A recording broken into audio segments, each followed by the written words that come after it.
are live. If you're joining, please comment in either platform, LinkedIn or YouTube.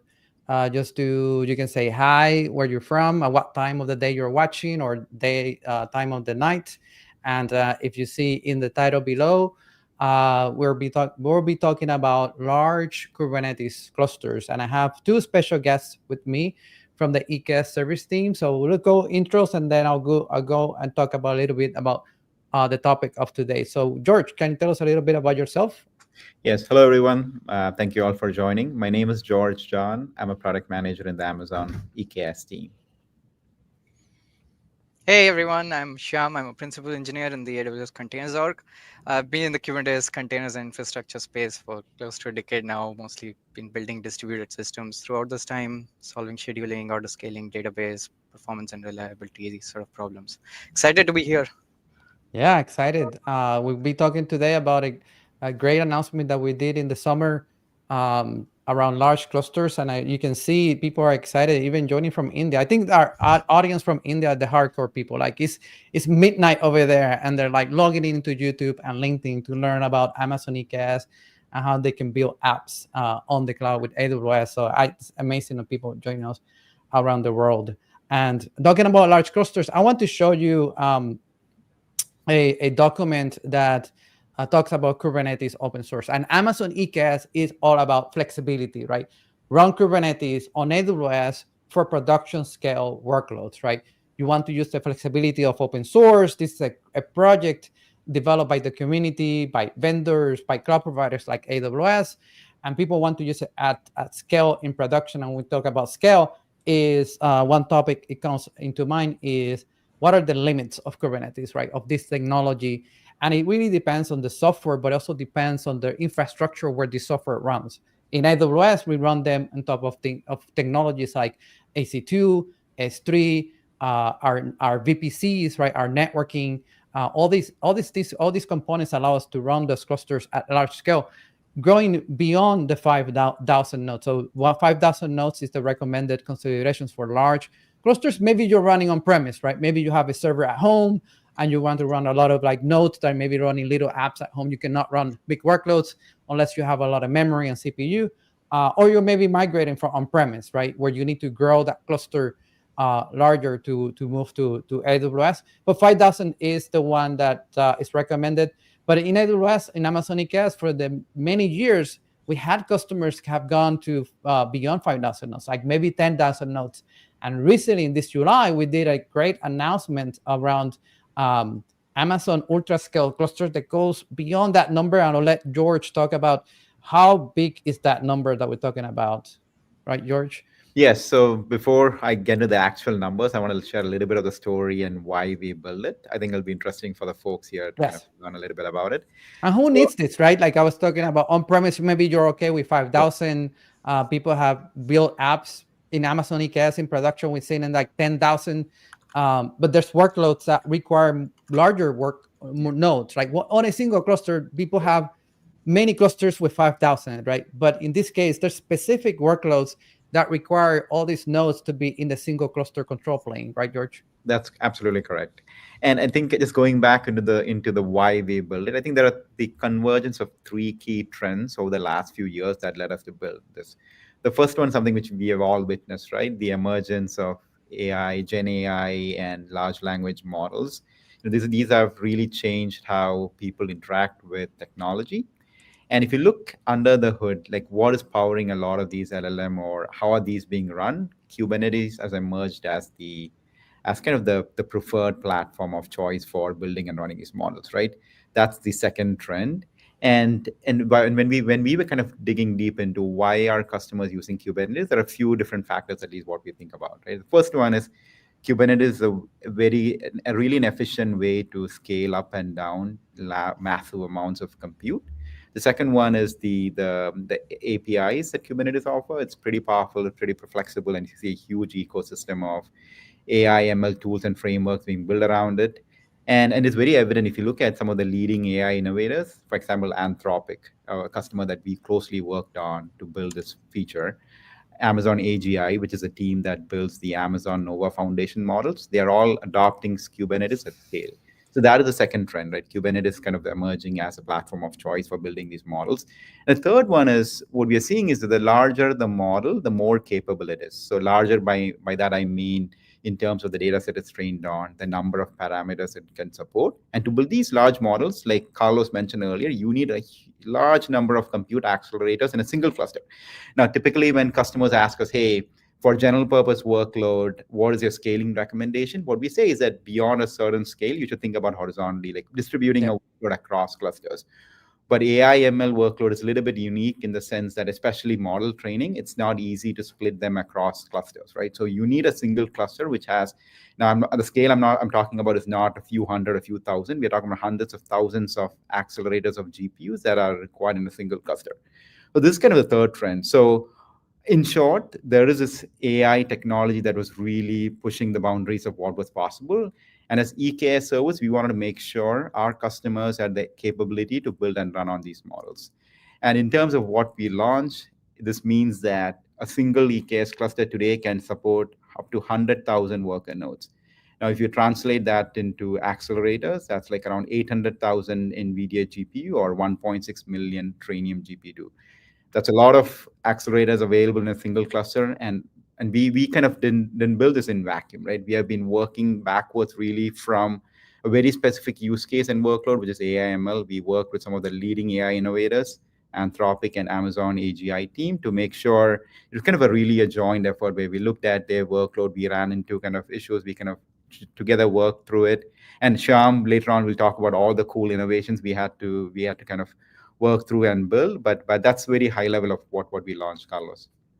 And both the use cases are both for training, tuning, and also inferencing, That's or correct. just one uses more than the other. No, it's I think we kind of worked on all use case, but what a pattern we saw is that to better efficiently utilize their clusters, customers run like training and inference workloads, right? These might vary over time, but we are kind of aiming at all these workloads.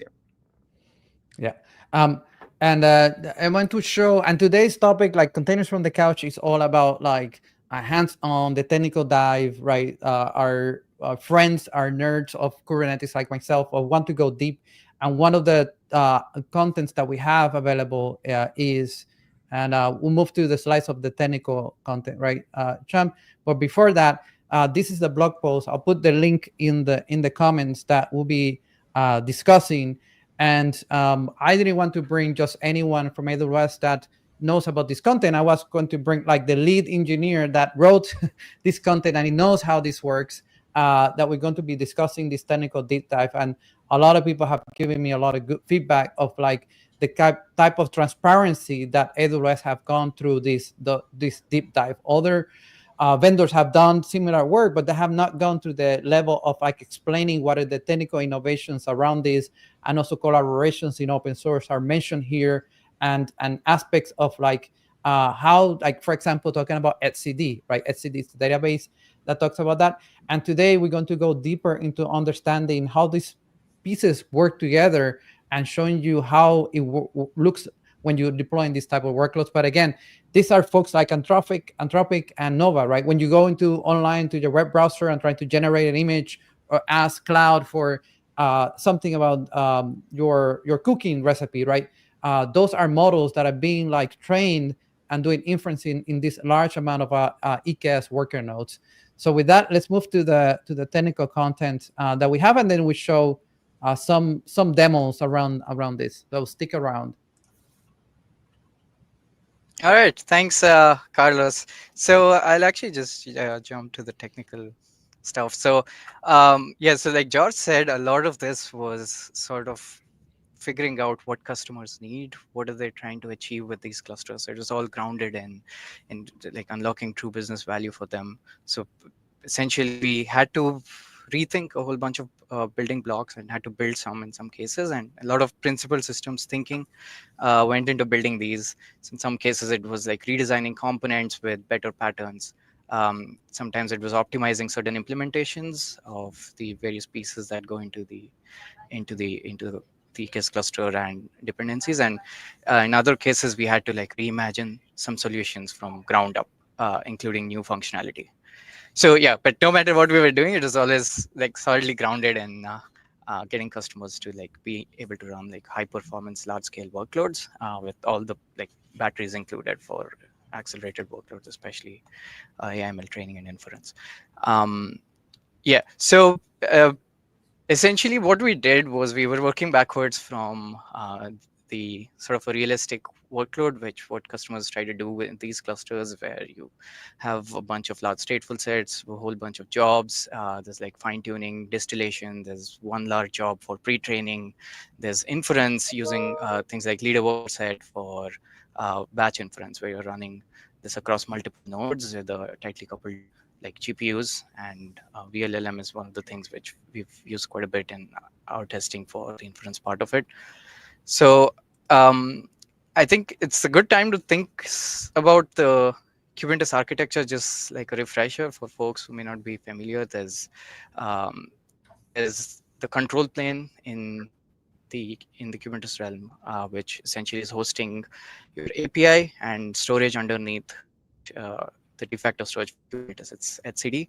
And then there's the API layer, which is being served to all these other components or controllers that are essentially actuating workflows for achieving various kinds of like container lifecycle and like infrastructure lifecycle activities.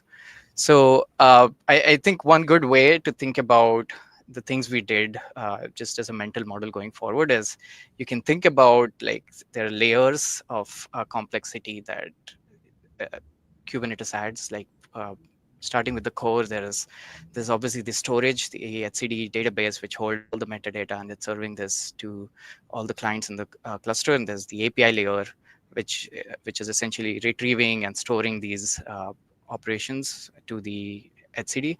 And then there's the sort of an outer layer with controllers, which are basically talking to this API through primitives like watches and performing mutations, taking actions, and all sorts of things. And then there's all the other things that customers today have to run in accelerated clusters around like telemetry, health, monitoring, and all the device plugins that come with accelerated workloads. And then the service operations, which EKS essentially, the way EKS manages clusters, does a lot of day-to operations, security patching, and all those workflows. So the So amount of traffic you're saying, like the amount of traffic that the API server, like that's the first interaction to that control plane, right? The entry point is the API server.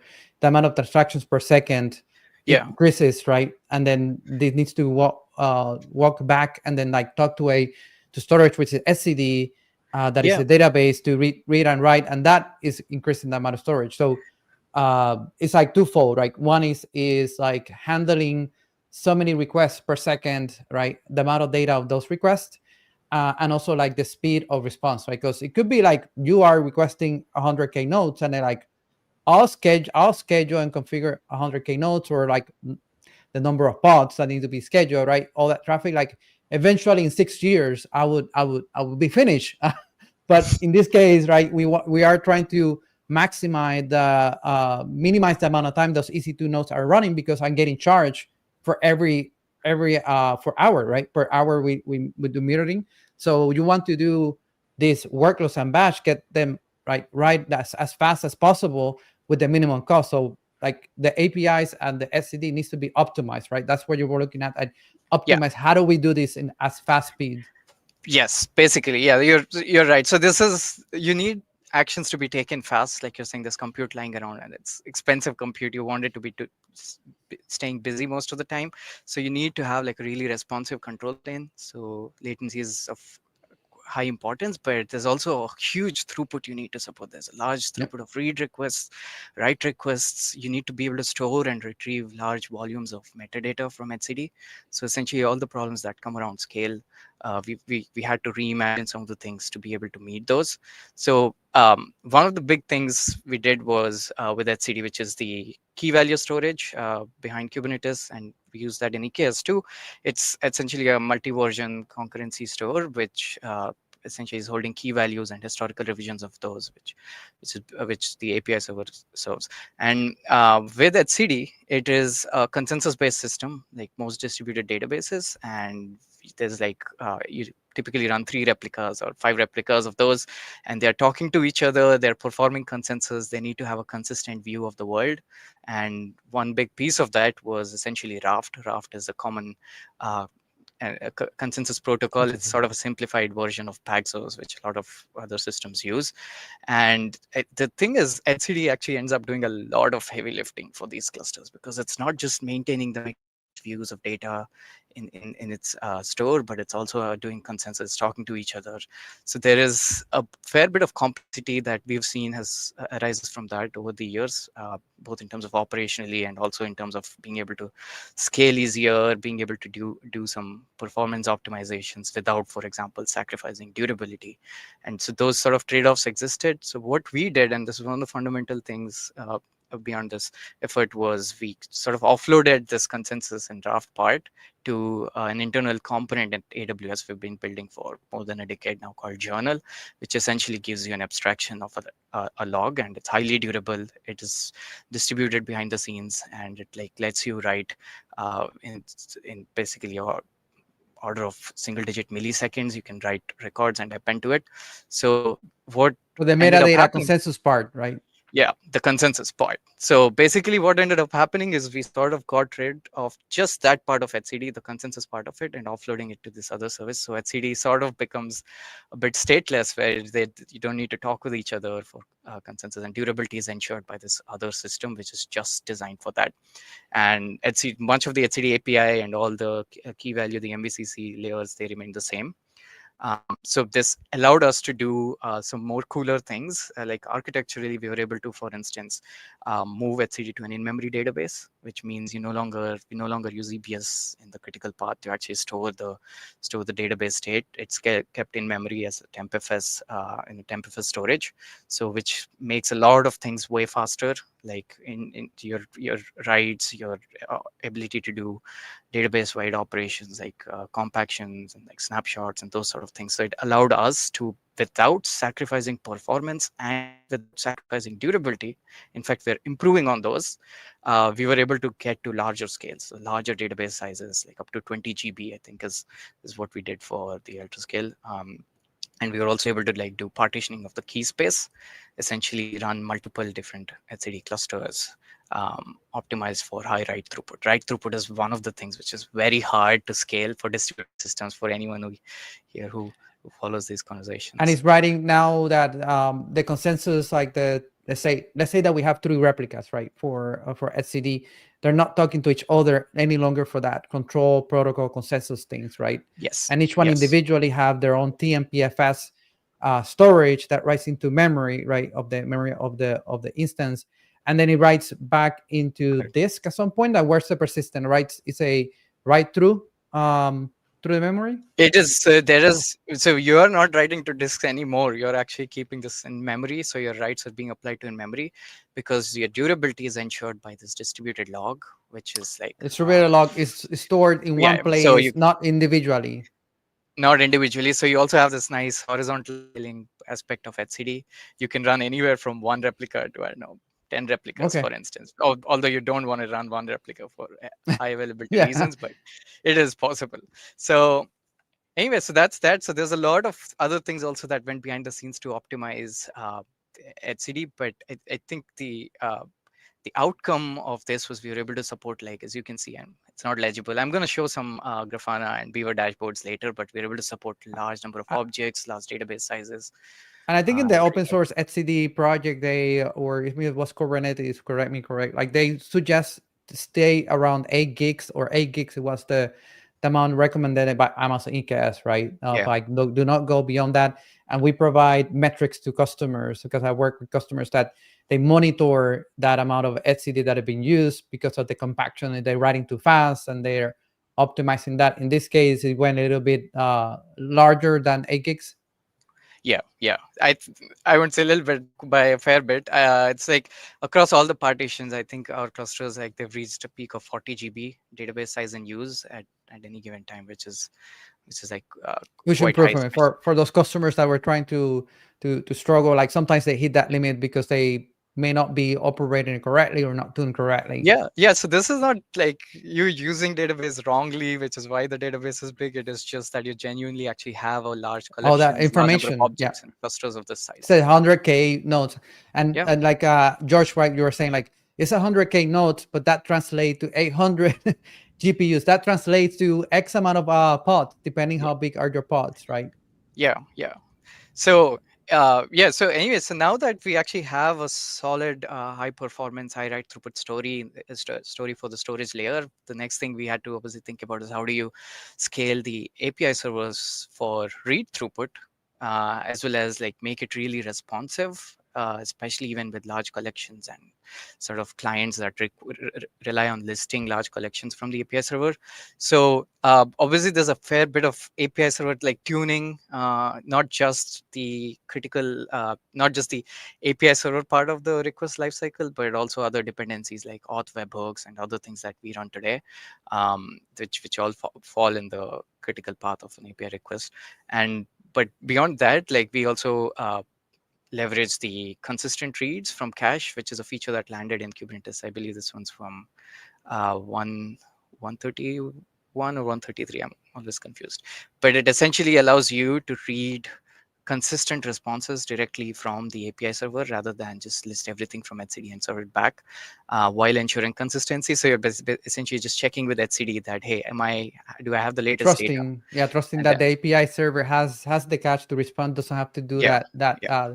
drive to the etcd and back. Yeah, so it improves server-side efficiency as well as allows us to scale read throughput really well. So we've helped contribute some bug fixes there as well, like some of the places where in the open source where like we are not actually meeting this contract correctly, and it is sort of causing instability on larger scale where you fall back to etcd. So yeah. And there's other things beside this too. Like one of the things is, like as we spoke earlier, you need to be able to list many objects. Like a lot of controllers need to start with the state first of the world, and then incrementally take updates through Kubernetes watches. So they need So to be it's a able to listen list and this. watch with informer type of Correct.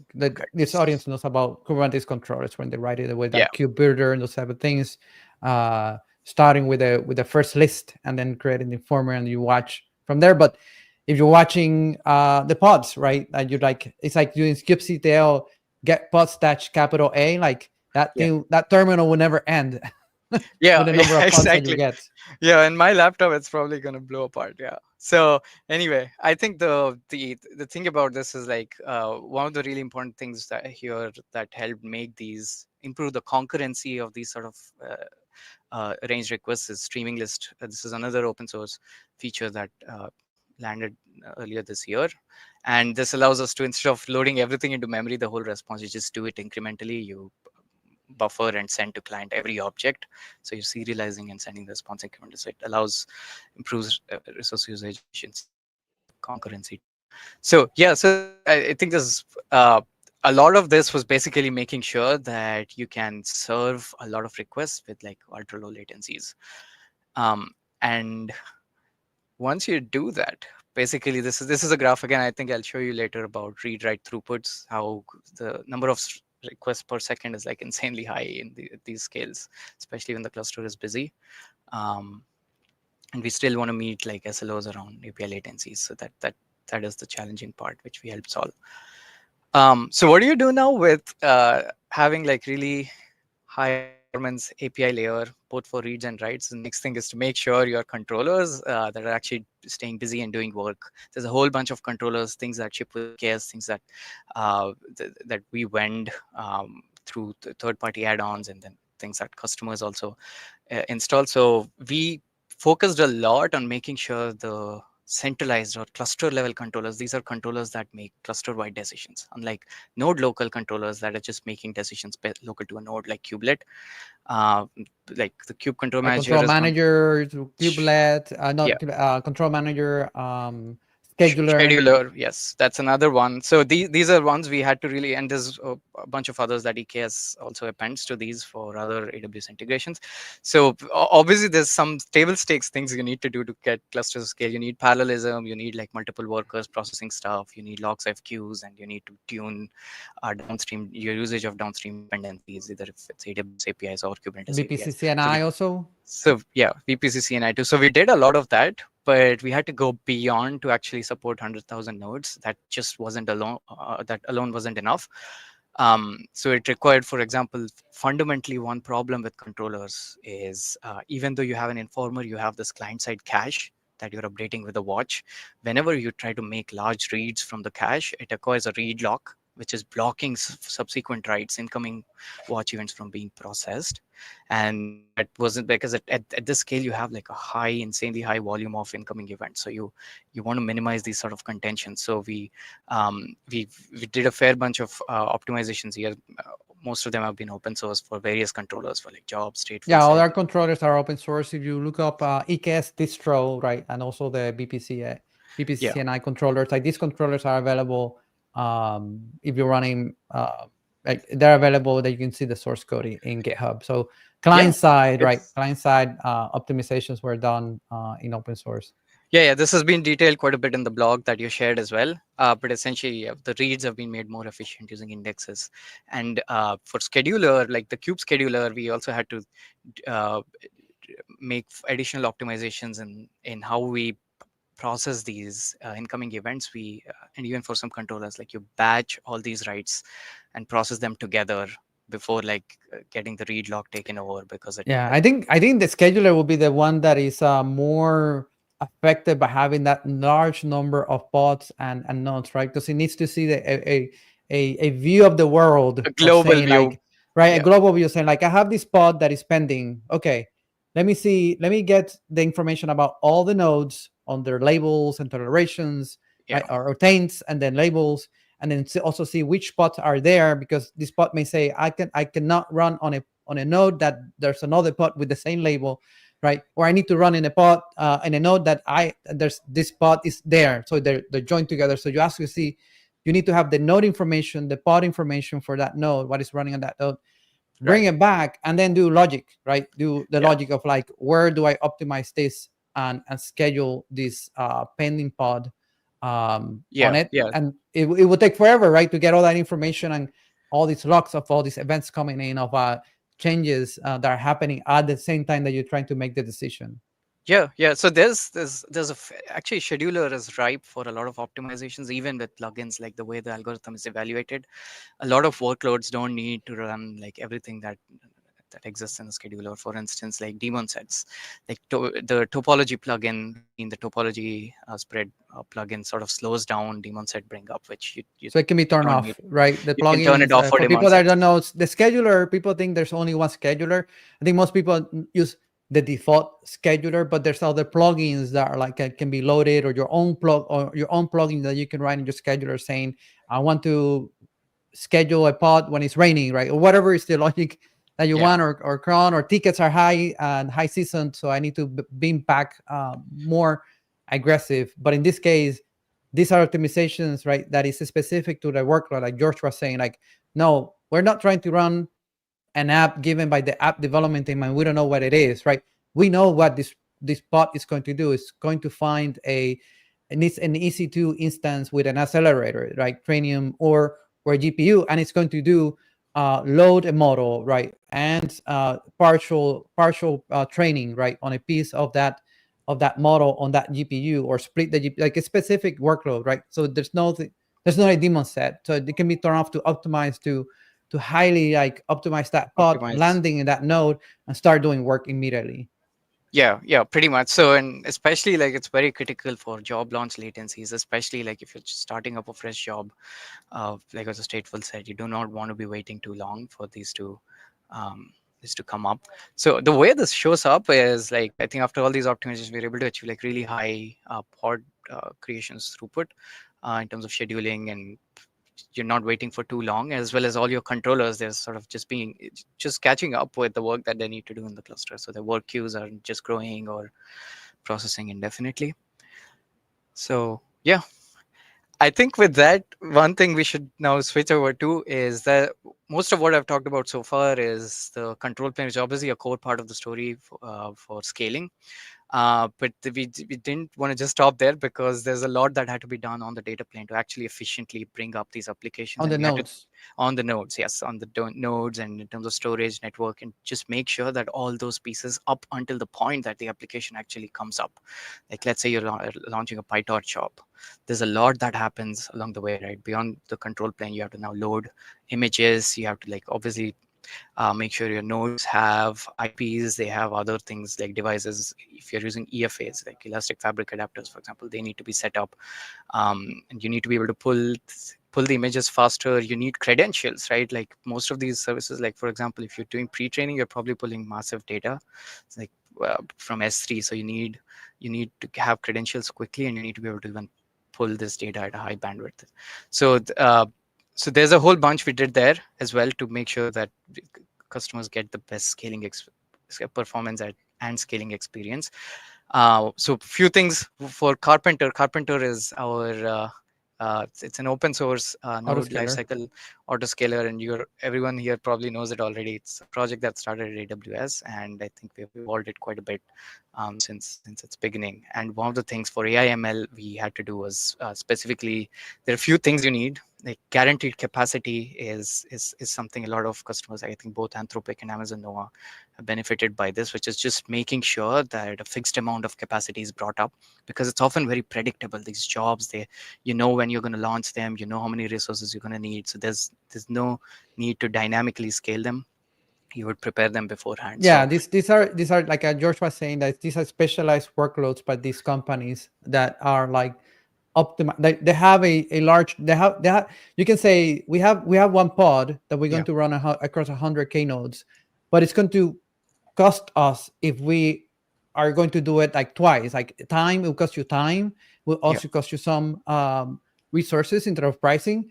But it's not a luxury of saying like, let's run the pod to see if it works, and then yeah, let's run it again to see if it works. Like they're scheduling like on Tuesday at 2 p.m. Everything should be lined up and to have that capacity, and also make correct. sure that the That capacity is is capacity available. So blocks when for we run ML. the pod, we don't get half of the nodes that we're expecting, and then the experiment or the training just fails because we were off by the X number of nodes. Like this is something that we're going to do this with this specific number of nodes. We need them all at this time, and schedule that run and make sure that it runs efficiently and it shuts down and we get our model back that is trained, right? It's not like it's a failure on that. It costs them time to the market, right? And it costs them revenue, right? It's cost of IT, right? The IT team gets yelled at like, why is the IT budget going up? Well, because we could try 3 times to train the model, and then the third one is the one that worked. So these are like things that need to be like guaranteed. That's kind of like the overview of that, why it's needed. If people are not like at this scale, these are the type of things you need to be careful. Yeah. So this is precisely why we are launching static capacity. I think we plan to launch this, make that open in 1.7 release, which is coming up. Similarly, the other support, which I think you were bringing up earlier, is this capacity blocks for ML, which is Yep. in a particular time block, you have this capacity. You want to use that in priority over on demand or other sorts of compute. So this is something which we've added support to Karpenter. And the other is, once you know you have to bring the static capacity up in a very fixed way, like how many IPs you're going to need and how the usage is going to look like. You want these nodes to come up really fast.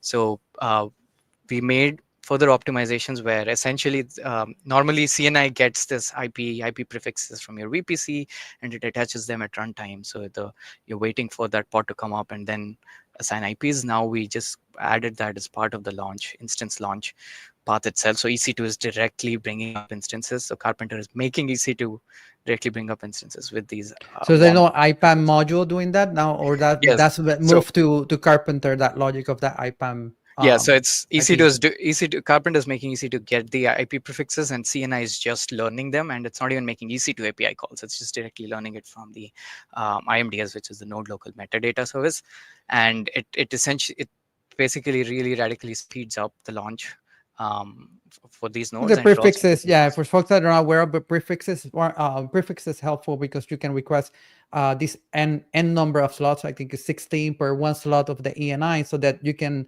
allocate this IP. Like, I know I'm going to use them, right? That's basically you're telling AWS, I'm not going to go back to you for every IP.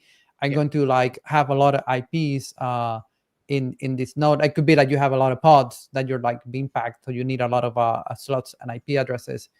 This is when you have a lot of pods. Usually the use cases, right, where you want to beam pack a lot of pods into an EC2 instance, so you need a lot of IP addresses. Each pod has one, but one problem that I've seen before Ultrascroll is solving is when you launch large amount of pods and suddenly, or even nodes, and suddenly like the data plane is asking to AWS like, give me more IP addresses, and AWS like, well, take it easy. Like, I'm going to eventually give it to you, but it will take time. In this case, that was a bottleneck, right? That needs to be solved for this machine learning workloads. Right, yeah. And the other thing is like, okay, you've brought all this compute, great, and like, now you've got these workloads running up fast and all that, but the other thing we also had to put a fair bit of thought into is, how does day two operations look like? This is not just a toy cluster you bring up and you just make have something run, and then things break every other day, something doesn't work. So there's obviously, with GPUs and accelerated compute, there's a fair bit of failures, both from the hardware level and the driver and the software stack. So there's things that stop working sometimes. It is very bad, especially at scale. Your interruptions sort of make it exponentially worse for things like training throughput and MFUs, model flop utilization. So we had to also think about, how do we catch a lot of these issues on these nodes, quickly detect them, report them, and Karpenter acts on auto repair. So we have a component which we launched a few months ago called the Node Monitoring Agent. It does a whole bunch of storage, network, OS level checks, kernel checks, as well as accelerated compute, which is both for like Nickel and DCGM checks for NVIDIA, and for Neuron, we have Neuron specific checks. Yeah, these So, accelerators, people are not aware that these accelerators, when you're running this type of workloads and applications, they might go into errors that then is unusable. One way of optimizing this, and AWS have been obsessed, customer obsessed, of like giving you the best performance that we can. It's a trade-off. Like, why would I delete the instance and get another instance, right? That takes too long, or it takes it's a worst case scenario where you have to replace the instance. What about if software, right, running on that node can detect these errors and then talk to the hardware or talk to the software that maybe we can fix them on the fly, or maybe reboot? That is not that worse, right? Rebooting the node and not getting a new instance. Worst case scenario is replacing the instance. But those things were happening before we released this agent. Folks were like happening, and they're blind, like they were not seeing these things happening, and just finding by the surfacing of errors, right, not actually detecting it.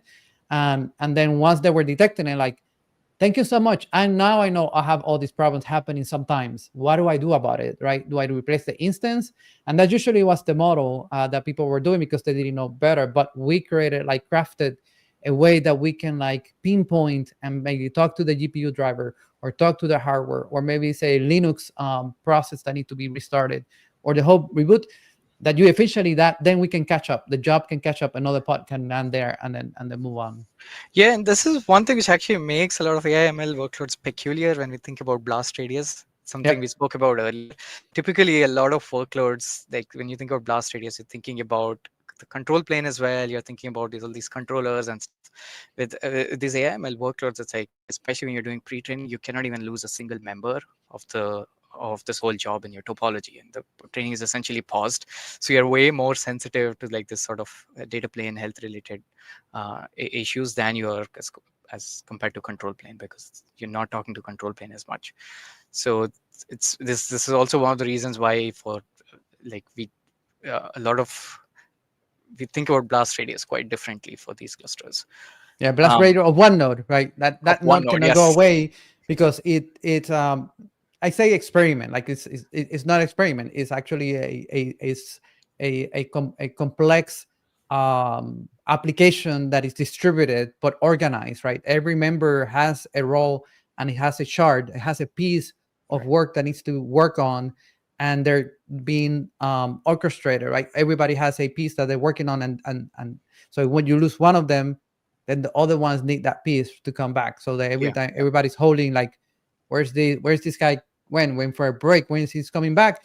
And that amount of time that you're waiting, you're not doing work, and you're paying for those instances to do instances, right? And we want to be obsessed of like high utilization of these instances, so you get a high value for what you're using AWS for. Yeah. So this is a metric we did have to hyper optimize for, which wasn't quite usual before, just like for AML workloads.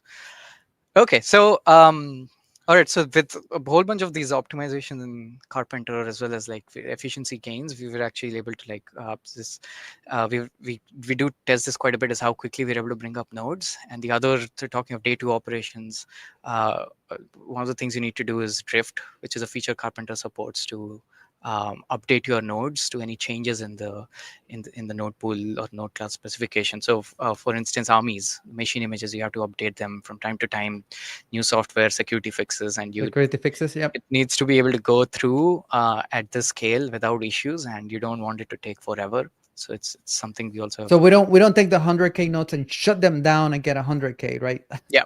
We bring that'll be insane.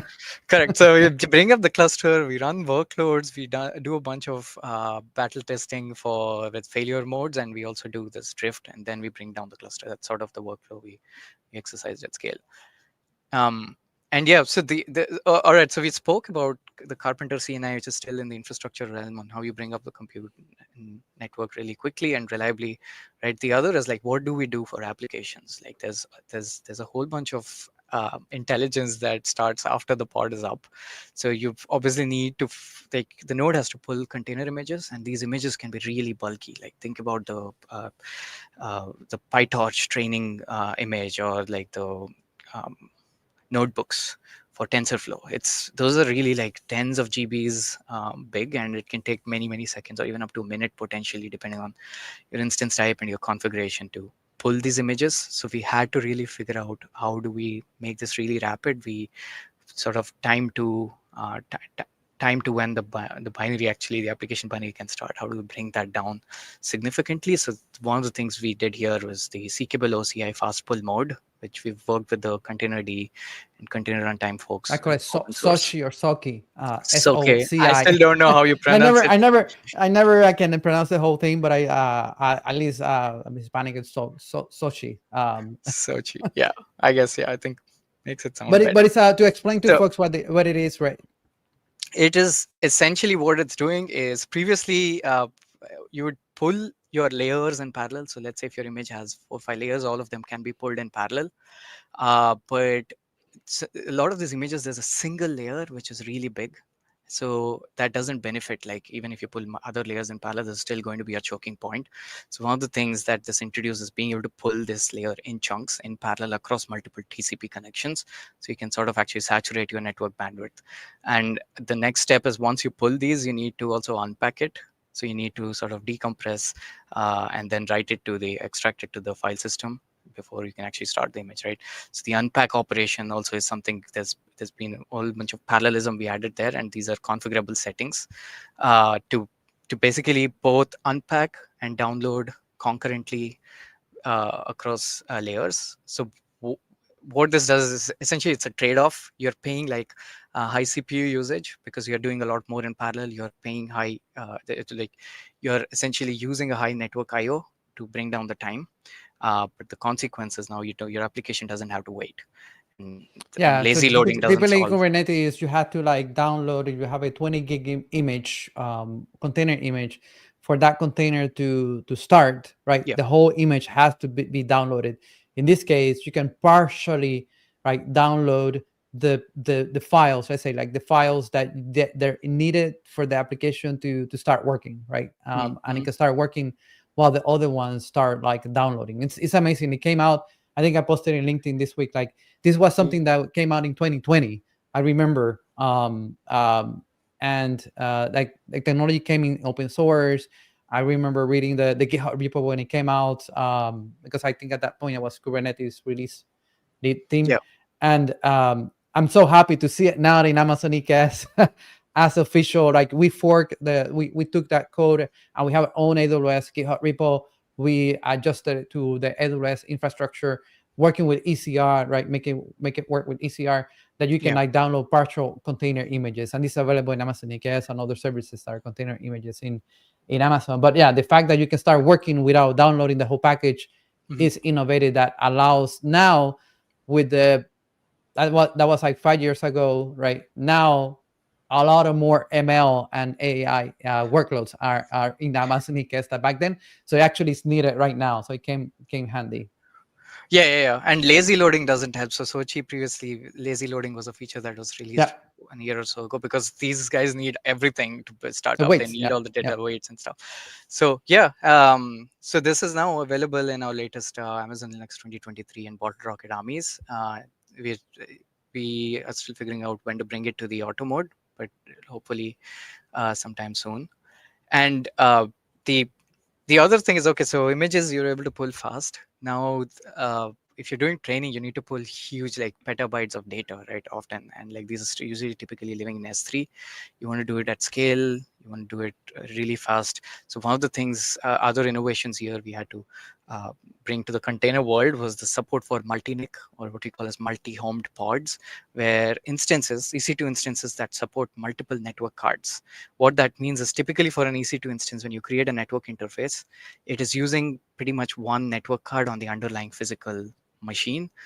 In practice, you can actually use multiple network cards to sort of increase your network throughput. And for some of the latest generation EC2 Nitro instances, this is available, and we sort of leveled that up and brought it into the container realm, where your pods also have multiple ENIs in it attached to multiple network cards under the and the traffic can bring, basically you're creating kind of back in the days when that was in the data center floor, we call that NIC binding, right? Yes. Where you're like taking different NICs and binding them as they work as one, right? So the other packets with it divided. And this is a little different. Yeah. This is not NIC binding. So you actually have multiple NICs in the pod, and like the S3 SDK itself natively knows how to discover and use these. So let's say you have to download a big file, you can do 5 chunks in parallel. So it's in the software layer, but it gives you like higher bandwidth and packet per second performance. And it's been pretty useful for some of our like really large customers. And core DNS, is there a problem with DNS? Yeah, so core DNS, this was about like making sure you can scale the core DNS replicas based on the cluster size and the workload. We don't want this to be one other thing customers have to worry about when they do scaling. So a lot of these things we are sort of trying to solve under the hood. So if you, for example, just opt into this core DNS autoscaler for your cluster, then we will essentially make sure that you have enough replicas to serve DNS. So that's this is the proportional autoscaler for core DNS? Yeah, this is the EKS version of core DNS autoscaler. It's taking into account signals like number of nodes and number of cores. And I think right now as we speak, we're also thinking about adding the actual traffic usage as one of the metrics. Because you don't, in some cases, auto mode will have a core DNS inside per node, but in this case, we're talking about that you have pods dedicated to core DNS, but you don't want to have 100K. Imagine having 100K pods of core DNS, right? That's what you want, the proportional, based on proportional different signals, right? That you said, it tells you like what is the good balance of number of core DNS that are needed to sustain the traffic of DNS queries for all these pods. Right, and this is actually something that is used quite a bit for pre-training workload, because each member in your training topology has something called a rank and a unique identity and a unique name. So there's like a lot of DNS records for those. These are not services, but like headless sort of records for just the nodes. So it's something that needs to scale quite a bit. Yeah, so that is that, and there's a lot of work we also put into the pod identity, which is the service which actually gives you credentials to your applications to make sure it scales, and you get like in basically tens of milliseconds you can get credentials for these applications, so they're not waiting to talk to S3, etc. Yeah, and pod identity, if people are not familiar, maybe you're familiar with URSA, something called URSA. It's a workload identity. Pod identity is kind of like the next generation of that we were able to do it in a more efficient way, and to support workloads like this, that you have an agent on the node then the pods communicate to it, and the webhook takes care of injecting the environment variables, and then it's a matter of like that node handling those requests for pod identity, right? Getting those session tokens back so you can talk to AWS APIs in case you need to access an S3 file, for example, right? And to download. Correct. Yeah. So yeah, a lot of application level improvements, and it's essentially helped like give this really seamless experience for customers when they scale. Not have to worry about a lot of things. There are actually some things we didn't even talk about in the blog, which is like really pivotal. For example, audit logs. Yeah, there's a huge volume of audit logs at the scale, and just being able to Kubernetes publish them. audit log has like every transaction that goes to the API server. George wants to know about it, right? So we have to get and retain it for 3 years. I'm just joking, George, but like there's audit logs that need to happen, right? In terms of like what if the regulation, what type of systems, what industry. It could be for operations or it could be for regulations, but a large amount of data, right? Every API HTTP request goes through that, and then there's a payload that needs to be captured, and depending how much you want to capture. So that goes to CloudWatch. How can CloudWatch handle this load that you had talked with the CloudWatch folks? Yeah. So this is obviously a security critical feature. Like you said, you cannot just lose audit logs even at scale. So we actually worked with CloudWatch team to get them to ship a multi-threaded version of their CloudWatch agent, which can actually upload and process logs in batches and chunks in parallel to kind of keep up with the throughput of these logs. So yeah, it's one of those hidden things which went beyond the scenes. Interesting. So that shows the collaboration that we have in AWS that people don't see behind the scenes. Yeah, a lot of teams actually. Yeah, there's I think along the way there's a whole bunch of collaboration both within AWS across various services that interact with EKS and even out in the open source where community collaboration Kubernetes. Yeah, was really essential. Yeah, it was essential to get a lot of implementations right. Cool. Okay, so before Q&A, maybe I'll just switch to the demo. Let me see if I can. Can you make my screen share active? Yep. All right. So obviously I cannot demo you the bring up of a whole 100,000 node cluster, and these runs these take like several hours. But you did earlier today, right? I was telling you like, can you have a cluster like with a large amount of nodes, right? Yeah. So we do see we do regular tests, like especially we're baking it into our CI testing. So there's regular runs. So I'll just show some metrics from last evening's run. So just making sure I have kubectl access. Is my do I need to size up the command plus a couple of times? This is going to be your terminal window. Is it better? A couple of more. Okay, I'm going to do that one second. Okay. Yeah, we see get namespaces. Oh yeah. Yeah, so there's a whole bunch of stuff that we do, different ways, kinds of tests around like all the things you spoke about. So let me see. I think right now there is no active run, but we can just maybe see if there's any stateful sets that remain. So we launched stateful sets, we launched jobs, we launched leader. That number ready. I see a lot of zeros next below the ready column. Yeah. So let's see. Let's see how it looks like the stateful set spec. This one. So that's a training job. Yeah, this is a training job with 100,000 replicas. So what we do is like essentially exercise a whole bunch of dependencies, right? Like we want to 100,000 replicas. We basically get credentials from pod identity service, and then we talk to S3. This one is not pulling, but some of the jobs actually pull large S3 files, especially with this multi-nic testing. It's something we've checked for. And then for getting that S3 file downloaded faster, right? S3 file, multi like things come together, right? So you have the multi-nic, the high throughput to connect to something is S3 to download those S3 files that are needed for the job. Yeah, basically. So this is exercising some of the dependencies. There's a job which we launched. I don't know if we have it right now, but if it was left or cleaned up, these tend to get cleaned up after the run. Completed jobs, right? Yeah. This is a little different actually. These are not the training jobs. This is for model download and stuff. But essentially, they exercise different dependencies like FSX. So it's quite common that, especially, you pull model weights through FSX.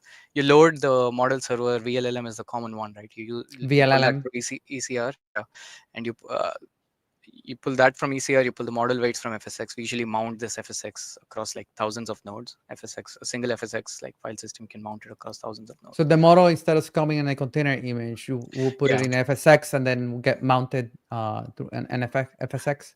Yeah, I can even do a kubectl get nodes, but it's gonna take some time. And So maybe like we'll close, 100,000 if that's the last command, maybe we can close with that screen rolling. Yeah.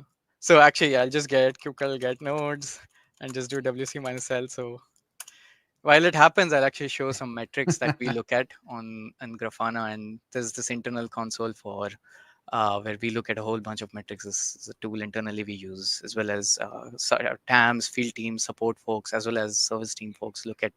There's a whole bunch of metrics available for various aspects of the system.